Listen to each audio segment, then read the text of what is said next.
মূলত আসলে রাজনৈতিক কারণেই আমাকে এখান থেকে সরিয়ে দেওয়া হয়েছে। তিনি আবার পরামর্শ দিলেন যে, "না হুজুর, আপনি ১৩ তারিখ সহই ছুটি নেন।" ২৩ তারিখে যে আলোচনা হয়েছে উনার সাথে আমার, এটাকে তিনি বলছেন যে আমাকে মৌখিকভাবে অব্যাহতির বিষয়টা জানানো হয়েছে। যেটা আচ্ছা, একদম আচ্ছা। নিরেট একটা মিথ্যাচার ছিল, যেটা অত্যন্ত দুর্ভাগ্যজনক। ত্রয়োদশ জাতীয় সংসদ নির্বাচন কুমিল্লা ১০ আসন থেকে সংসদ সদস্য পদপ্রার্থী হয়েছি বিধায় আমার রাজনৈতিক সংশ্লিষ্টতা সন্দেহাতীতভাবে প্রমাণ হয়েছে। বিধায় তারা আমাকে অব্যাহতিপত্র দিয়েছে। তো এখন আপনি যেটা বলছিলেন যে আপনার সাথে উনাদের সাক্ষাৎ হওয়া সত্ত্বেও আপনাকে কুরিয়ারে পাঠানো হয়েছে। সভাপতি সাহেবের সাথে কথা বলব। এ সময় তিনি নিজ থেকে আমাকে বললেন যে, "হুজুর আসলে আপনি নির্বাচন করছেন, এই বিষয়টা আমাদের জন্য একটু বিব্রতকর।" আসলে আমি এখানেও তো এমন কোনো ভাব করিনি যে আমি নির্বাচন করছি। আমি জয়ী হই কিংবা পরাজিত হই, ইনশাআল্লাহ আগামীর দিনেও কখনো এমন কোনো শব্দচয়ন আমার মাধ্যমে হবে না। যে আপনাকে হঠাৎ করে দীর্ঘ প্রায় ১২ বছর একটি জায়গায় সেবা দেওয়ার পর কি কারণ দেখিয়ে তারা আপনাকে সেখান থেকে অব্যাহতি দিয়েছে? এবং আপনি কেনই বা মনে করছেন যে এটা রাজনৈতিক প্রতিহিংসার শিকার হয়েই আপনাকে সেখান থেকে অব্যাহতি দেয়া হয়েছে? ১ম এ আমি ধন্যবাদ জানাচ্ছি ফেস দ্য পিপল কর্তৃপক্ষকে, আপনাদেরকে আমাকে আমার কথা বলার সুযোগ করে দেওয়ার জন্য। কারণ দুর্ভাগ্যজনকভাবে আমার প্রায় ১২ বছরের এই সেবা যেখানে দিয়েছি, সেখানে ন্যূনতম আমার কাছ থেকে কথা শোনার কোনো প্রয়োজন ফিল করেনি। আপনাদের মাধ্যমে আমি আশা করছি যে জাতির কাছে বিষয়টা স্পষ্ট হবে এবং তারা বিষয়টা জানবে। আমি যদি আমাকে যে অব্যাহতিপত্রটা পাঠিয়েছে, যদিও এটা আমার হাতে দেওয়ার সুযোগ ছিল, কিন্তু আমাকে না দিয়ে পরে সেটা কুরিয়ারে করে পাঠানো হয়েছে। সেখানে স্পষ্ট করে লেখা হয়েছে যে আমি ত্রয়োদশ জাতীয় সংসদ নির্বাচন কুমিল্লা ১০ আসন থেকে সংসদ সদস্য পদপ্রার্থী হয়েছি বিধায় আমার রাজনৈতিক সংশ্লিষ্টতা সন্দেহাতীতভাবে প্রমাণ হয়েছে।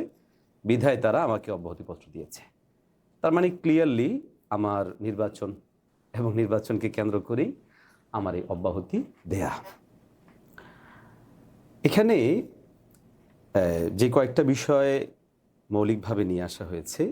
দেখেন, রাজনীতি বা রাষ্ট্রের কিছু মৌলিক অধিকার আমাদের রয়েছে একজন সাধারণ জনগণ হিসেবে। আপনি সহ জনগণের যারা শুনবেন তাদের ক্লিয়ার হওয়ার জন্য বলি, অনেকের ধারণা যে সায়েন্সদেব মসজিদটা সরকারি মসজিদ। সেক্ষেত্রে আমার নিয়োগ বিয়োগ এটাও সরকারি নীতিমালার আলোকেই হবে। যার ফলে অনেকে এখানে বিভ্রান্ত হচ্ছেন যে আপনি যেহেতু সরকারি মসজিদের খতিব, তাহলে আপনার নীতিমালাগুলো সেগুলো সরকার সংশ্লিষ্ট ব্যক্তিদের ব্যাপারে যেটা হবে সেটাই হবে। অবশ্যই। জি। ব্যাপারটা আসলে সেটা নয়। এটা একটা সরকারি অফিসের কর্মকর্তা কর্মচারীরা নামাজ পড়ার জন্য একটা মসজিদ নির্মাণ করা হয়েছে। কিন্তু এখানকার কোনো একটা জনবলকেও বা কোনো একটা কর্মকর্তা কর্মচারীকে সরকারি যে রুলস মেনটেন করে বেতন ভাতা কিছুই দেওয়া হয় না। মূলত ওখানটায় তাদের পরামর্শ ভিত্তিক আলাদা করে এটা মাস্টার রুলসের উপরে এই প্রতিষ্ঠানটা মূলত চলে। তার মানে এটা অর্থায়ন কি সরকার করছে না? না, না, অর্থায়ন সরকার করছে না। ওখানে নিয়মিত কালেকশন হচ্ছে। হয়তো অফিসে দেখা যাচ্ছে যে একটা আলাদা বরাদ্দ দেয়া হয়। মানে সুনির্দিষ্ট সরকারি যে রুলস, সেই রুলস অনুযায়ী এখানকার আমাদের কারো এটা হয়ে এবং ওঠে না। আপনাদের বেতন কাঠামো যেটা আছে সেটাও না, সরকারি না? সরকারি না। আচ্ছা। মূলত এখানকার অফিস কিছু মানুষকে কমিটি করে দেয়। কমিটিরা যে সিদ্ধান্তগুলো গ্রহণ করে, এই সিদ্ধান্তের আলোকে কমিটি আসলে সেখানে এটা কমিটি শাসিত একটি মসজিদ। কমিটি জি। শাসিত প্রতিষ্ঠান। তো মূলত আসলে রাজনৈতিক কারণেই আমাকে এখান থেকে সরিয়ে দেওয়া হয়েছে, যেটা এখানে উল্লেখ করা হয়েছে।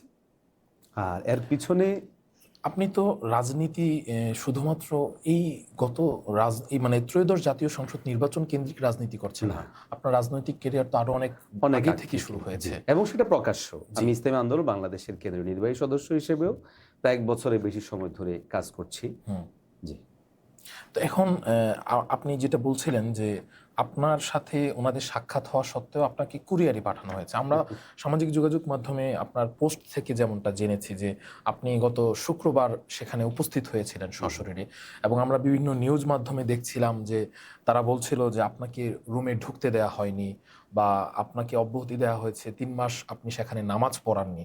এই যে আপনার ব্যাপারে অভিযোগগুলো আসলে আসছে। আমি পুরো বিষয়টা একটু ক্লিয়ার করে আপনাকে বলি। জি। সেটা হচ্ছে, আমি এখানে নির্বাচনী প্রক্রিয়াটা একদিনে শুরু হয়নি। হুম।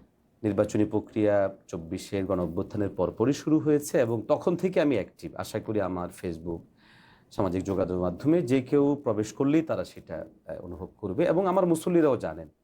স্বয়ং যিনি আমার এই কাজে সবচেয়ে বেশি জড়িত, সভাপতি সাহেব যিনি, তিনিও জানেন, কারণ তার সাথে আমার একাধিকবার আলোচনা হয়েছে, কথাবার্তা হয়েছে, মসজিদে বসেও তার সাথে আমার অনেক আলোচনা পর্যালোচনা হয়েছে। তো আমি গত 23 জানুয়ারিও জুমা পড়িয়েছিলাম। জি।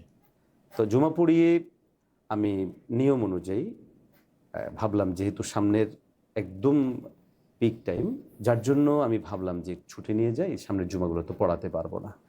তো আমি ওই দিন এই মনস্তত্ব নিয়ে এসেছি যে আজকে জুমা আমি ছুটি নিব।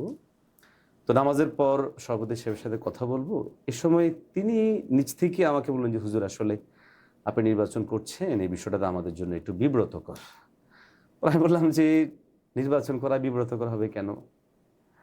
আমি তো এই মসজিদে আজকের বয়ান যেটা, ওই দিন যে বয়ানটা করেছে, মানে আমি এখানেও তো এমন কোনো ভাব করিনি যে আমি নির্বাচন করছি। আর এটা আমার একটা রাষ্ট্রীয় অধিকার, এটা আমার গণতান্ত্রিক অধিকার, এটা আমার সাংবিধানিক অধিকার, ধর্মীয় অধিকার, আমি সেটা প্রয়োগ করছি।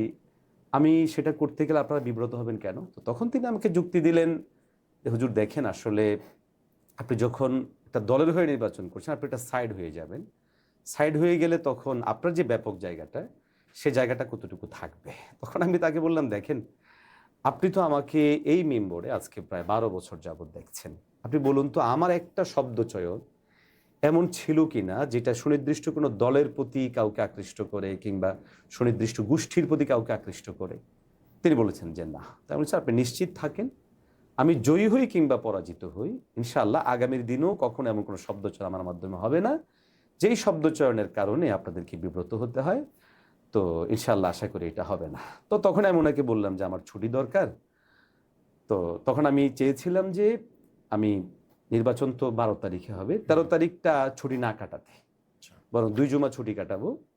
তো তিনি আবার পরামর্শ দিলেন যে না হুজুর, আপনি 13 তারিখ সহই ছুটি নেন, আর নির্বাচন হয়ে গেলে নির্বাচন পরবর্তী অবস্থা কি হয় না হয়, তো আসতে হয়তো নাও পারেন, এই জন্য 13 তারিখ সহ নেন। ওনার পরামর্শক্রমেই আমাদের ওখানে নির্দিষ্ট ফরম আছে, তো আমি উপরে গিয়ে ফরমটা পূরণ করে, খাদেম সাহেব ছিল, মুয়াজ্জিন সাহেব ছিল, ওনাদেরকে দিয়েছি। তো দুর্ভাগ্যজনক হলেও সত্য, আমি পরে কাগজটা পাওয়ার পরে দেখলাম যে অব্যাহতি পত্রের মধ্যে তিনি লিখছেন যে